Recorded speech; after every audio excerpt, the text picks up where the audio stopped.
Guys ಇದೊಂದು ವಿಷಯ ಕೇಳಿದ್ರೆ ನೀವು ತುಂಬ ಬೇಜಾರಾಗ್ತೀರಾ. ಆ, ಈ ಲೆಜೆಂಡ್ ಆನೆ ಏನಿದೆ ನೋಡಿ ನಿಮಗೆಲ್ಲ ಗೊತ್ತಿರುತ್ತೆ.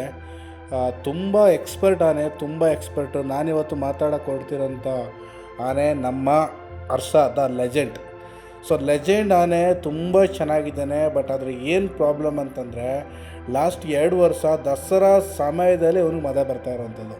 ಸೊ ಅಂದರೆ 2025-26. ಸೊ ಇಲ್ಲಿ ಅಂದರೆ ಈ ವರ್ಷ ಮತ್ತು ಕಳೆದ ವರ್ಷ ಎರಡೂ ಟೈಮಲ್ಲಿ ಇವನು ಸೆಲೆಕ್ಟ್ ಆಗಿರ್ತಾನೆ. ಬಟ್ ಏನು ಮಾಡೋದು, ಮದ ಬಂದಿರುತ್ತೆ. ಹಾಗಾಗಿ ಇವನ್ನ ರಿಸರ್ವ್ ಆನೆ ಅಂತ ಇಟ್ಟಿರ್ತಾರೆ. ಓಕೆ, ಸೊ ಲಾಸ್ಟ್ ಬಂದಿರುವಂಥದ್ದು 2024 ಇವನು ದಸರಾಗೆ ಬರ್ತಾನೆ. ದಸರಾಗೆ ಬಂದಾದ ನಂತರ ಅದೇ ಅರ್ಜುನನ ಜೊತೆ ದಸರಾ ಮಾಡ್ತಾನೆ ನೋಡಿ. ಸೊ ಅದೇ ಲಾಸ್ಟ್ ದಸರಾ ಆಗಿರುತ್ತೆ. ಅದಾದ ನಂತರ ಯಾವುದೇ ದಸರಾಗೆ ಬರೋಲ್ಲ. ಏನಕ್ಕೆ ಅಂತಂದರೆ ಮದ ಬಂದಿರುತ್ತೆ. ಈ ವರ್ಷ ಇಲ್ಲಿ ಮದ ಬಂತಂದರೆ ನಮ್ಮ ಕೊಡಗಿನ ಭಾಗದಲ್ಲಿ ಭೀಮಾ, ಅಭಿಮನ್ಯು, ಹಾಗೆ ನಮ್ಮ ಗಣೇಶ, ಹರ್ಷ ಇಷ್ಟು ಜನ ಕ್ಯಾಪ್ಚರಿಂಗ್ ಹೋಗಿರ್ತಾರೆ, ಇನ್ಕ್ಲೂಡಿಂಗ್ ಏಕಲವ್ಯ ಕೂಡ. ಫಸ್ಟ್ ಡೇ ಕಾರ್ಯಾಚರಣೆ ಚೆನ್ನಾಗಿ ನಡೆದಿರುತ್ತೆ. ಸೆಕೆಂಡ್ ಡೇ ಕಾರ್ಯಾಚರಣೆ ಕೂಡ ಚೆನ್ನಾಗಾಗುತ್ತೆ. ಸೆಕೆಂಡ್ ಡೇ ಕಾರ್ಯಾಚರಣೆಗೆ ಹೋಗಬೇಕಾದ್ರೆ ಮಾರ್ನಿಂಗ್ ಇವನಿಗೆ ಮದ ಬಂದದ್ದು ಗೊತ್ತಾಗುತ್ತೆ. ಸೊ ಹಾಗಾಗಿ ಏನು ಮಾಡ್ತಾರೆ, ಇವನ್ನ ಯಾವುದೇ ಕಾರ್ಯಾಚರಣೆಗೆ ಅಲ್ಲಿಂದ ಇನ್ಕ್ಲೂಡ್ ಮಾಡಲ್ಲ. ಓಕೆ, ಸೊ ಏನಕ್ಕಂತಂದರೆ ಮದ ಜಾಸ್ತಿ ಇರುತ್ತೆ. ಹಾಗಾಗಿ ಇಮಿಡಿಯೇಟ್ ಡ್ರಾಪ್ ಮಾಡ್ತಾರೆ. ಸದ್ಯಕ್ಕೆ ಅಪ್ಡೇಟ್ ಬಂದ ಪ್ರಕಾರ ಹರ್ಷಗೆ ಎಲ್ಲನೂ ಕೂಡ ಫಿಟ್ನೆಸ್ ಎಲ್ಲ ಚೆನ್ನಾಗಿದೆ. ಬಟ್ ಅನ್ಫಾರ್ಚುನೇಟ್ಲಿ ಮದ ಇರೋ ಕಾರಣ ಇವನು ಕೂಡ 2 ವರ್ಷ ದಸರಾ ತಪ್ಪಿಸ್ಕೋಬೇಕಾಗುತ್ತೆ. ಸೊ ನಾನು ಏನಕ್ಕೆ ಹರ್ಷನ ಬಗ್ಗೆ ಇಷ್ಟೆಲ್ಲ ಮಾತಾಡ್ತೀನಿ ಅಂತಂದರೆ, ಹರ್ಷ ನಮ್ಮ ಅಭಿಮನ್ಯು, ಅರ್ಜುನ ಎಷ್ಟು ಕೆಲಸ ಮಾಡಿದ್ದಾರೆ ಅಷ್ಟೇ ಕೆಲಸ ಇವನು ಕೂಡ ಮಾಡಿರ್ತಾನೆ. ಸೊ ಇವನು ದುಬಾರೆ ಕ್ಯಾಂಪಲ್ಲಿ ತುಂಬ ಹಳೆಯ ಆನೆ.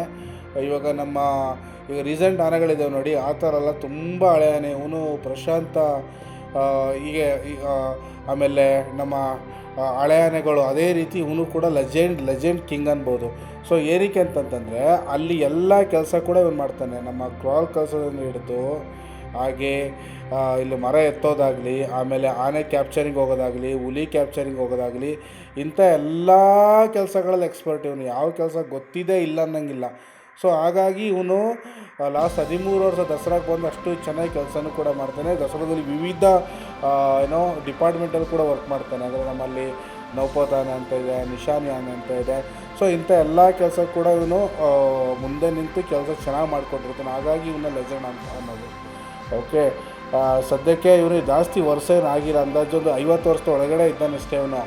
ಓಕೆ, ಆದರೆ ಇನ್ನೂ ಚಾನ್ಸಸ್ ಇದೆ. ಬಟ್ ನಾನು ಥಿಂಕ್ ಮಾಡ್ತಿರೋದು, ಇಷ್ಟು ಚೆನ್ನಾಗಿರೋಂಥ ಆನೆಗೆ ದಸರಾ ಟೈಮಲ್ಲಿ ಯಾಕಪ್ಪ ಮದ ಬಂತು ಅಂತೇಳಿ. ಯಾಕಂದರೆ ಈ ಆನೆ ಎಲ್ಲ ನಮ್ಮ ಅರಣ್ಯ ಇಲಾಖೆಗೆ ತುಂಬ ಕೆಲಸ ಮಾಡಿರುವಂತಾನೆ. ಈ ವರ್ಷವೂ ಕೂಡ ಇವನು ಕೂಡ ತುಂಬ ಕಾರ್ಯಾಚರಣೆಗೆ ಹೋಗಿದ್ದಾನೆ.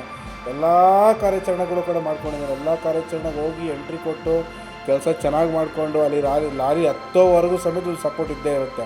ಅಂದರೆ ಕಾಡಾನೆಗಳು ಲಾರಿ ಹತ್ಸೋದು ನಡೆದು ಎಳ್ಕೊಬರೋದ್ರಲ್ಲಿ ಎಲ್ಲ ಕೆಲಸನೂ ಗೊತ್ತು. ಏನಕ್ಕೆ ಇವನು ಇಷ್ಟು ಶಕ್ತಿ ಅಂತಂದರೆ ಅವನ ದಂತವೇ ಅಷ್ಟು ಶಕ್ತಿ. ಏನಕ್ಕಂದರೆ ಅವನ ದಂತ ನೀವು ನೋಡ್ಬೋದು. ಇವನು ಈ ಆನೆಗೂ ಗೋಪಿ ಆನೆಗೆಲ್ಲ ಒಂದೇ ಥರ ದಂತ, ತುಂಬ ಡೌನ್ಗಾಗಿರೋದಂತ ಎತ್ತಿ ಬಿಸಾಕ್ಬಿಡ್ತಾನೆ ಕಾಡಾನೆಗಳು ಆಚೆ ಬಂದರೆ. ಹಾಗಾಗಿ ಇವನಿಗೆ ತುಂಬ ಎಕ್ಸ್ಪರ್ಟ್ ಇದ್ದಾನೆ. ಬಟ್ ಯಾಕಾದರೂ ದಸರಾ ಟೈಮಲ್ಲೇ ಮದ ಬರುತ್ತೆ ಅಂತೇಳಿ ನಮಗೆ ಒಂಥರ ತುಂಬ ಬೇಜಾರು ವಿಷಯ. ಸೊ ನೀವು ಒಪ್ಪಿರಿ, ನಿಮಗೂ ಕೂಡ ಬೇಜಾರಾಗಿರುತ್ತೆ. ಏನಕ್ಕಂತಂದರೆ ಇವನು ಯಾವುದೇ ರೀತಿಯ ನ್ಯೂಸಸ್ ಕ್ರಿಯೇಟ್ ಮಾಡೋದು, ಅಷ್ಟು ಒಳ್ಳೆ ಮಾತು ಕೇಳ್ಕೊಂಡು ಅಷ್ಟು ಚೆನ್ನಾಗಿ ಕೆಲಸ ಮಾಡುವಂತಾನೆ. ಈ ಥರ ಮದ ಎಲ್ಲ ಬಂದಾಗ ಬೇಜಾರಾಗುವಂಥದ್ದಲ್ವಾ. ಬಟ್ ಇನ್ನೊಂದು 2-3 ವರ್ಷ ದಸರಾ ಮಾಡಬೇಕು ಈ ಲೆಜೆಂಡ್ ಆನೆಗಳು. ಈಗ ನೋಡಿ, ಲೆಜೆಂಡ್ ಆನೆಗಳಿಗೆ ಫಸ್ಟ್ ಆಫ್ ಆಲು ರೆಸ್ಪೆಕ್ಟೇ ಇಲ್ಲ ಒಂಥರ ಆಗಿದೆ ನಮ್ಮ ಇಲಾಖೆಯಲ್ಲಿ. ಇವಾಗ ನಾವು ಅಭಿಮಾನಿಗೆ ಇಷ್ಟೆಲ್ಲ ಫೈಟ್ ಮಾಡ್ತಾಯಿದ್ದೀವಿ ದಸರಾಗೆ ಬರಬೇಕೇನು ಎತ್ತ ಅಂತೇಳಿ. ಅದ್ರ ಜೊತೆಯಲ್ಲಿ ಇಂಥ ಆನೆಗಳಿಗೆ ಹಾಳಾದ ಮದನು ಅದೆಲ್ಲ ಒಂದು ಪ್ರೊಸೆಸ್. ಅದು ಯಾವ ಟೈಮಲ್ಲಿ ಬರಬೇಕು ಬಂದೇ ಬರುತ್ತೆ. ಅದ್ರ ಬಗ್ಗೆ ನಾವೇನು ಮಾತಾಡೋಕ್ಕಾಗಲ್ಲ. ಬಟ್ ಆದರೆ ಭೀಮಾಗಾದರೆ ಇನ್ನೂ ಟೈಮ್ಗಳಿದೆ. ಪಾಪ ಈ ಆನೆಗಳಲ್ಲಿ ತುಂಬ ಕೆಲಸ ಮಾಡಿದಂಥ ಆನೆಗಳು, ಹಳೇ ಕಾಲದಿಂದಲೂ ಕೆಲಸ ಬಂದಿರೋಂಥ ಆನೆಗಳು. ಹೆಚ್ಚು ಕಮ್ಮಿ ಈ ಆನೆನ ಹಿಡಿಬೇಕಾದ್ರೆ ನಾನು ಹುಟ್ಟೇ ಇಲ್ಲ ಕಾಣುತ್ತೆ. ಸೊ ಅಷ್ಟು ಕೆಲಸ ಮಾಡಿರೋಂಥ ಆನೆಗಳು. ನಾನು ಅವರ ಮಾತುಗಳನ್ನ ವಿಚಾರಿಸ್ಕೊಂಡು ಇರಬೇಕಾದ್ರೆ ಅಷ್ಟು ಕೆಲಸ ಮಾಡಿರೋಂಥ ಆನೆ ಅಂತ ಹೇಳ್ತಾರೆ. ಅಂಥವ್ರಿಗೆಲ್ಲ ಒಂದು ಸಣ್ಣ ಗೌರವ ಸಿಗಬೇಕು, ದಸರಾದಲ್ಲಿ ಸ್ಥಾನಮಾನ ಸಿಗಬೇಕು. ಅವ್ರು ಚೆನ್ನಾಗಿ ಇನ್ನೂ ಅಲ್ಲಿಂದ ಈಗ ಯಾಕಂದ್ರೆ 3-4 ವರ್ಷ ಆದಮೇಲೆ ಕನ್ಸಿಡರೇ ಮಾಡಲ್ಲ. ಇರೋ ದಿವಸ ಕನ್ಸಿಡರ್ ಮಾಡಿಕೊಂಡು ಆರಾಮಾಗಿ ಅಲ್ಲಿ ಎಂಜಾಯ್ ಬರಲಿ. ನಮ್ಗೆ ಅದೇ ಇಷ್ಟ ಅದು ನಮ್ಮ ಆನೆಗಳನ್ನ. ಸೊ ಓಕೆ, ಸೊ ಇಷ್ಟು ನಮ್ಮ ಹರ್ಷ ಬಗ್ಗೆ ಮಾಹಿತಿ. ಓಕೆ, ನಾನು ಇವನ ಬಗ್ಗೆ ಇನ್ನೊಂದು ವೀಡಿಯೋ ಕೂಡ ನಾನು ಲಾಸ್ಟ್ ದಸರಾದಲ್ಲಿ ಮಾಡಾಕಿದೆ.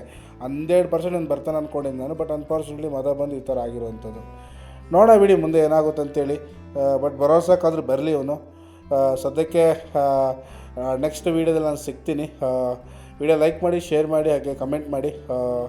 ಸೊ ಏನಾದರೂ ಸಜೆಷನ್ ಆರ್ ಯಾವ್ದಾದ್ರು ಬೇರೆ ಆನೆಗಳ ಬಗ್ಗೆ ಇನ್ಫಾರ್ಮೇಷನ್ ಬೇಕಿದ್ರೆ. Thank you.